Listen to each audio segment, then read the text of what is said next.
the original SG-1 era. It's got 36 glyphs and takes a hell of a lot of power to run.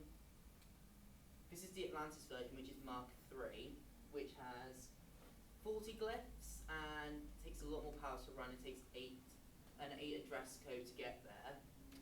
Well, this one is Mark I, even though it's the latest Stargate. You can see its universe. It's got there are glyphs on it, which is like alphanumeric instead of corners, because Destiny is like planting stargates around so they can go back to get resources because they're stranded. And these are some custom stargates which aren't in any official canon, but just ones I liked. This one is the Perseus Stargate, which would be set in the Perseus galaxy with new aliens, the humans stranded there, like universe and all that sort of stuff. My Gantt chart would be as it says here, because I've already done everything now. I just need to put it all together to make the game actually work now. The races you will see / play as will be the Tauri, which are the humans, the Gaul, the Asgard, the Replicators, mechanical things which you can't kill, and the Ori, which are basically, how to put this, religious fanatics. If you watch the show, you'll understand more. And that's me done. Any questions? Jake?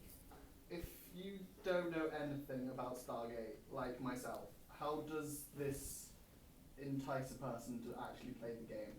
Because you said a lot of acronyms that I don't understand at all. Well, because it's sci-fi, you'll have a basic, the basics like Stargate, you go through portals to get to other worlds and try not to die and all that sort of stuff. Yeah, if that makes any sense. Do you have a short demo? No.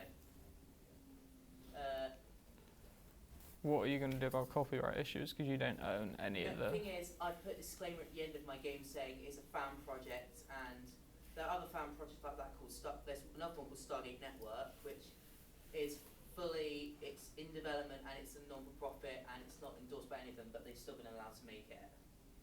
Jake, yeah. Where is the actual educational factor? You've mentioned a lot of going through portals, typing to evade different attacks. Basically, because it's whereas it's spelling, so basically you have to type within a certain amount of time and you get hit, which then if you get too many hits, you get destroyed, and then vice versa, if you know what I'm trying to say here. Rob. Where's the teaching part of it? So how are they learning? They will learn it'll be like a Dark Souls thing. You dive, basically you don't know what you're doing, you dive when a monster hits you, then you've got to type in to do it quick enough so you can attack, evade, all that sort of stuff. Toby? Are there any plans for like a tutorial? Because I kind of like sci-fi. I'm a big fan of Star Wars, but still I'm still kind of overwhelmed by all the portals in there. So will there be like a quick guide on like what you should do? Because I'm still overwhelmed by like spaceships and all that, and all the portals. I don't even know what's going on. Well, hopefully, if I can get into it before you start the game, there'll be like a story so far thing which explains what's happened, why it's happened, and all that sort of stuff. Joby? I'm a little bit worried that your educational function of the game is getting lost in space. Excuse the pun, but so with spelling, so you've got with it. Am I right in understanding that if I type in evade, it will evade. If I type shoot, it will shoot. But is there a limit to how many words? Because there's only so many words you can use to get the spacecraft to move. How will that extend? The moving will be done automatically. So it'll be like an Unreal sort of shooter thing, if you get what I mean here. Yeah. Then you've got to evade, then you have to evade, like do barrel rolls, fire missiles, fire weapons, that sort of thing.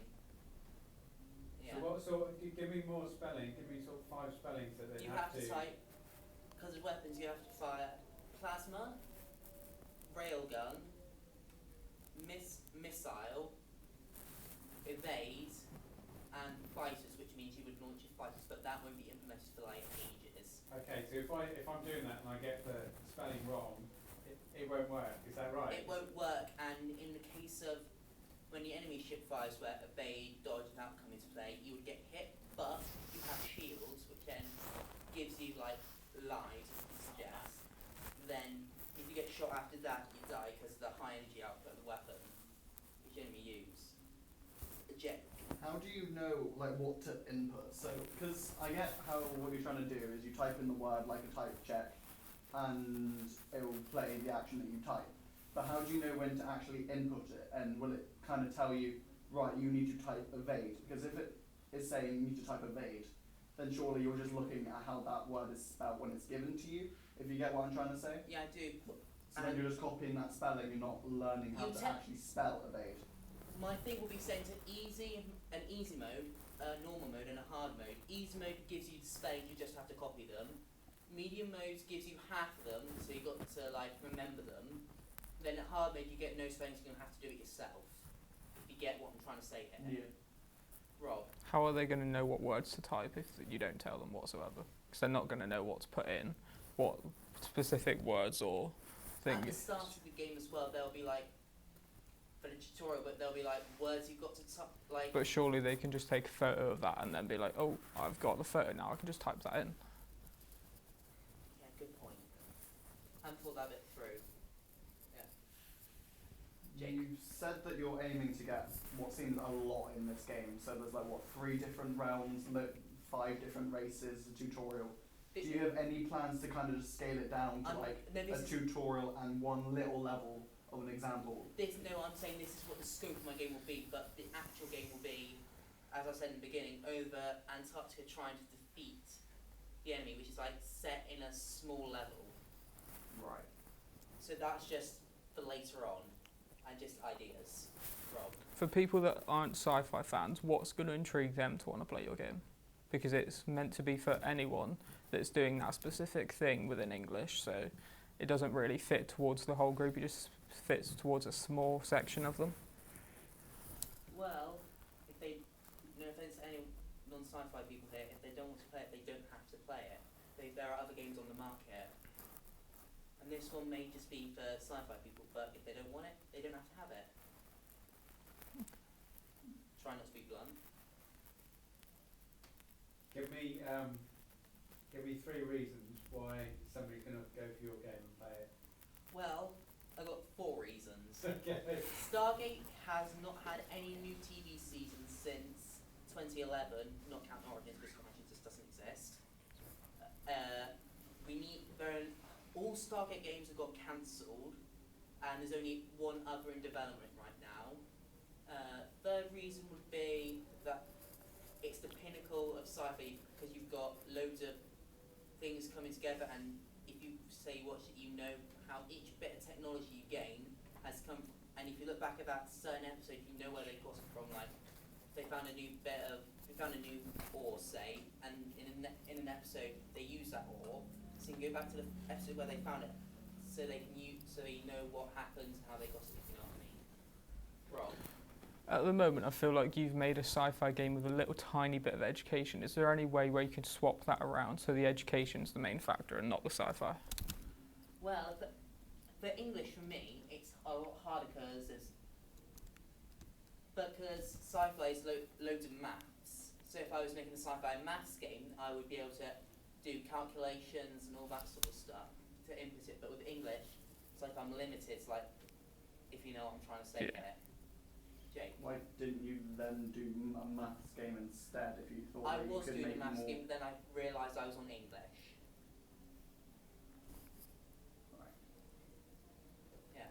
I think if you can merge because there's so many people into sci-fi, aren't there? Yeah. You know, if you did a poll of how many students were into sci-fi, but it would be quite a high proportion.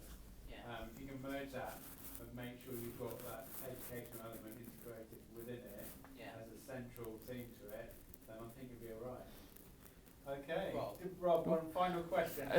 I don't mind sci-fi so much, but there's the aspect of people that do like sci-fi but they don't know what Stargate is. How is that gonna, if it's mainly focused on sci-fi fans, how's it gonna target towards them?